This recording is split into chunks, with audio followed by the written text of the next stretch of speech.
Meaning of direct access. Direct access.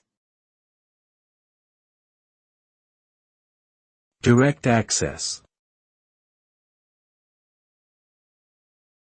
Direct access. Direct access.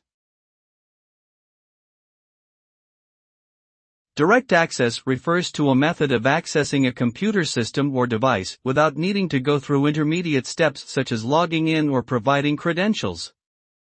This type of access is often used to quickly and easily perform a specific task or retrieve information.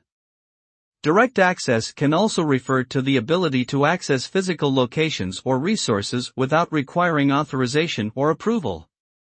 Overall, direct access provides a fast and efficient means of interacting with technology or resources, but it can also pose security risks if not properly controlled or monitored.